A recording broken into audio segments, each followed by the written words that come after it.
A gente encerrar o bloco aqui, então, Bom, Átila, vamos lá. O reverendo pastor Carlos Augusto Vailate, ele usou dois textos, que eu já vou logo mais uma vez, com todo respeito, dizer, manipulados na visão pós-tribulacionista. O texto grego de Apocalipse 3:10, a parte que nos interessa, tem o verbo terel. No texto grego está teresso, porque está no futuro indicativo de voz ativa, no tempo, a primeira pessoa do singular.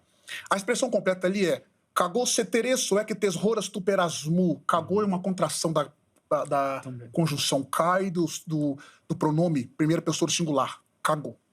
E eu, se teresso, te guardarei, é que tesroras tu perasmu. É usado, esse verbo peirasmo, é usado 70 vezes no Novo Testamento e tem o significado de guardar, preservar, proteger e observar. O contexto vai determinar a natureza da guarda ou da proteção. Eu preciso ser sincero, obviamente, a preposição ek, sozinha, os ouvintes ouçam o que eu estou dizendo, sozinha ela pode prevalecer, corroborar com o pré e com o pós. Só que, por quê? Algumas vezes ela implica emergência, como muito bem colocou o pastor Carlos Augusto Vailate. Só que, às vezes, ela também implica separação. Por exemplo, João capítulo 20, verso 1, Atos capítulo 12, verso 7, 2 Coríntios capítulo 1, verso 10, 1 Tessalonicenses capítulo 1, verso 10. Agora, nesse texto de Apocalipse, reverendo pastor Carlos Augusto Vailate, eu tenho 3 pontos gramaticais que apoiam o pré-tribulacionismo. Um estudioso chamado Edgar, ele aponta que, embora ek seja frequentemente combinado com verbos de movimento, ao transmitir a ideia de emergência, ek não pode ser combinado com verbo de não movimento. Teresso, terel, é um verbo estativo, não é um verbo de movimento. Primeiro ponto que o senhor se equivocou na sua fala, obviamente com respeito, é um verbo estativo. Segundo lugar, João teria usado a preposição en, eis ou dia, se ele quisesse comunicar preservação na ou através da. E eu achei interessante porque essa frase terel en, ela ocorre 3 vezes no Novo Testamento.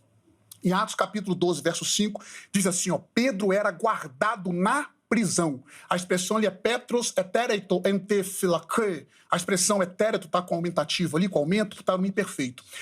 Em Pedro capítulo 1, verso 4, olha só de novo usando ali, ó, para uma herança incorruptível, contaminável e imarcessível, reservada, guardada no céu. A expressão ali é teteremenem, que é teteremen en uramois eis remans. A participio no tempo presente, no tempo perfeito, voz média passiva acusativo feminino singular. A expressão ali também, Judas 21, pastor, está assim, ó, conservai-vos no amor de Deus.